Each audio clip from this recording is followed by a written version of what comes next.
Assalamualaikum warahmatullahi wabarakatuh. Halo anak-anak semua.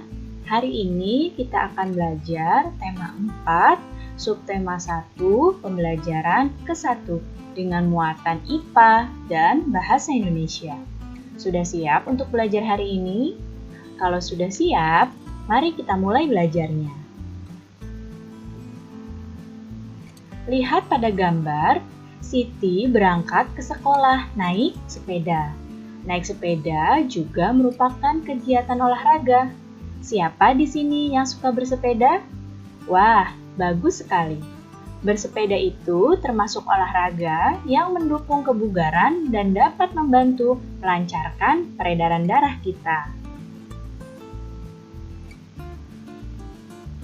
Tahukah kamu? Di dalam tubuh manusia yang tugasnya mengangkut serta mengedarkan oksigen dan zat makanan adalah darah. Oleh karena itu, darah sangat penting peranannya bagi manusia. Nah, apakah kamu pernah merasakan denyut jantungmu sendiri? Nah, jika kamu ingin merasakannya, coba sekarang letakkan telapak tanganmu pada dada bagian kiri. Nah, kamu akan merasakan ada denyut di sana. Nah, denyut yang kamu rasakan itu adalah denyut jantungmu sendiri.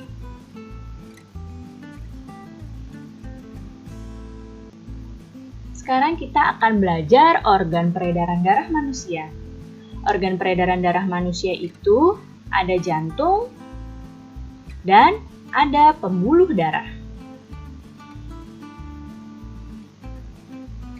Sekarang kita akan membahas jantung. Jantung fungsinya untuk memompa darah ke seluruh tubuh. Ya, jantung memompa darah dengan cara berkontraksi dan berelaksasi secara bergantian, sehingga jantung berdenyut seperti ini. Ya, jadi karena jantung itu memompa darah secara berkontraksi dan berelaksasi, sehingga jantung kita bisa berdenyut. Untuk apa?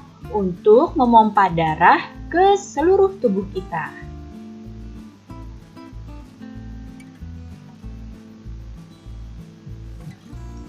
Jantung terletak di dalam rongga dada di sebelah kiri. Ukuran jantung kira-kira sebesar kepalan tangan pemiliknya, ya.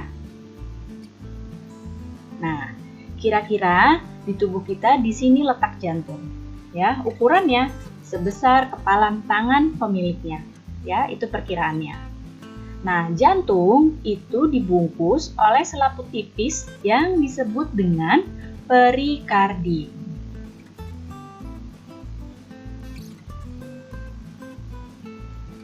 Sekarang kita akan membahas bagian-bagian dari jantung manusia.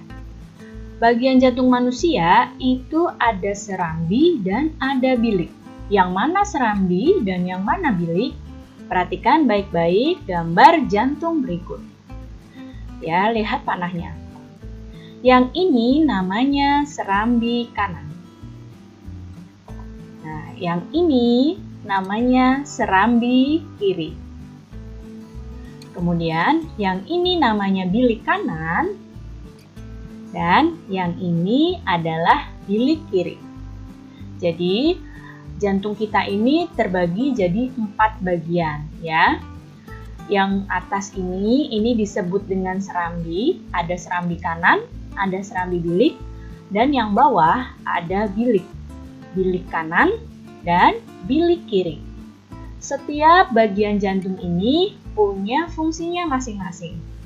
Di sini kita lihat serambi kanan ini fungsinya untuk menerima darah kotor atau darah yang banyak mengandung karbon dioksida dari seluruh tubuh.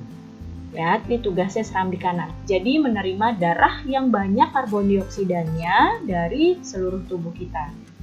Kemudian serambi kiri, ya, yang ini tugasnya menerima darah bersih, yaitu darah yang mengandung banyak oksigen dari paru-paru. Ya, serambi kiri menerima darah yang banyak oksigennya dari paru-paru. Kemudian bilik kanan ini memompa darah yang kotor atau yang banyak karbon dioksidanya ke paru-paru untuk dibersihkan dan diganti karbon dioksidanya menjadi oksigen. Kemudian bilik kiri ini fungsinya untuk memompa darah bersih atau darah yang memiliki banyak oksigen ke seluruh tubuh manusia. Nah, jantung ini kan punya 4 bagian, ya. Nah, antar bagian ini ada yang disebut dengan katup. Untuk apa fungsinya? Fungsinya untuk mencegah tercampurnya darah yang mengandung banyak oksigen dengan darah yang mengandung karbon dioksida. Jadi, darah yang punya oksigen punya tempatnya sendiri, ya, yaitu yang banyak oksigennya adalah darah di serambi kiri dan bilik kiri. Kemudian darah yang banyak karbon dioksidanya, yaitu di serambi kanan dan bilik kanan, tidak akan tercampur dengan darah yang ada di serambi kiri dan di bilik kiri karena adanya katup ini. Kemudian sekarang pembuluh darah. Pembuluh darah merupakan saluran tempat mengalirnya darah dari jantung ke seluruh tubuh dan dari seluruh tubuh kembali lagi ke jantung. Jadi, darah di tubuh kita itu mengalir ada tempatnya, yaitu ada salurannya, namanya pembuluh darah. Nah, bisa kalian lihat di gambar ini ada yang seperti benang-benang seperti ini ya di tubuh kita. Nah, ini adalah pembuluh darah kita. Ya, nih di seluruh tubuh kita ada pembuluh darahnya. Seperti ini. Pembuluh darah itu terbagi jadi 3 jenis. Ada pembuluh nadi atau arteri, ada pembuluh balik atau vena, dan ada pembuluh kapiler. Pembuluh nadi atau arteri di gambar ini yang diwarnai dengan warna merah. Ini pembuluh yang mengalirkan darah keluar dari jantung, ya. Kemudian kalau pembuluh balik, ini disebut dengan vena, pembuluh yang membawa darah balik lagi ke jantung atau pembuluh yang membawa darah kembali lagi ke jantung. Kemudian pembuluh kapiler adalah pembuluh yang sangat halus dan menghubungkan antara pembuluh nadi dengan pembuluh balik.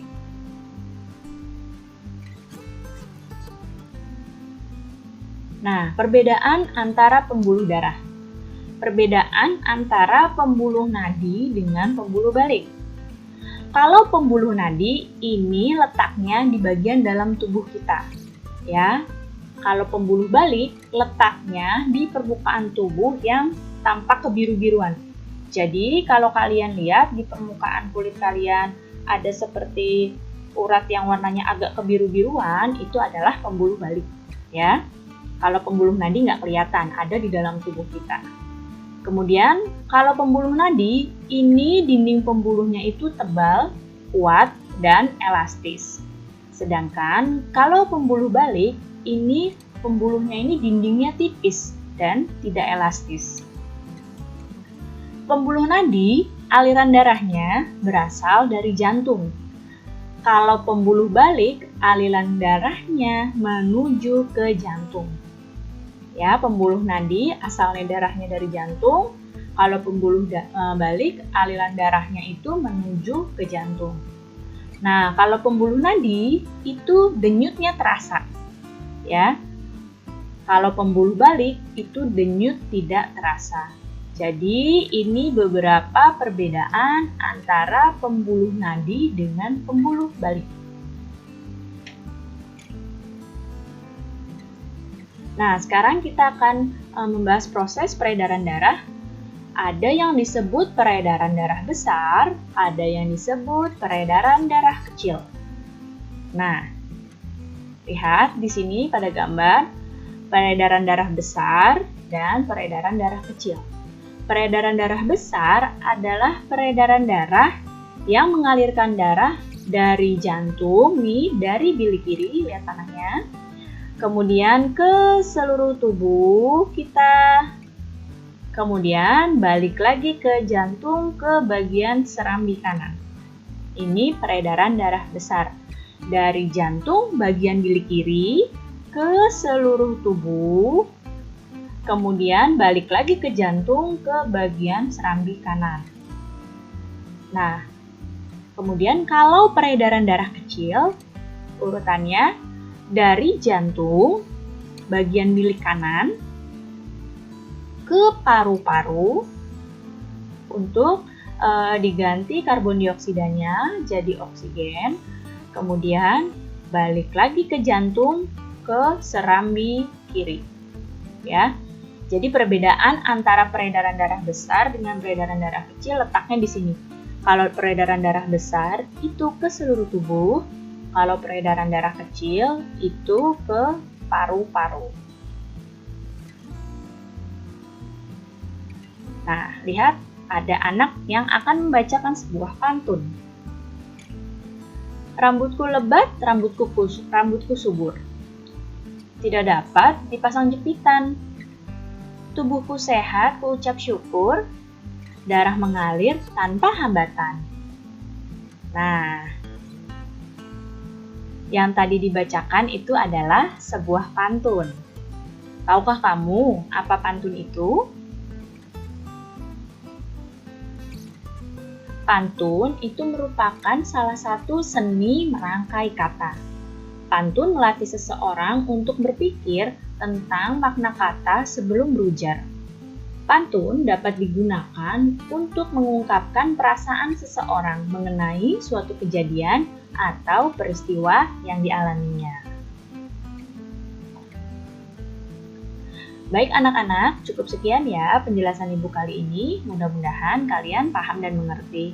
Terima kasih anak-anak semua. Sampai jumpa lagi. Wassalamualaikum warahmatullahi wabarakatuh.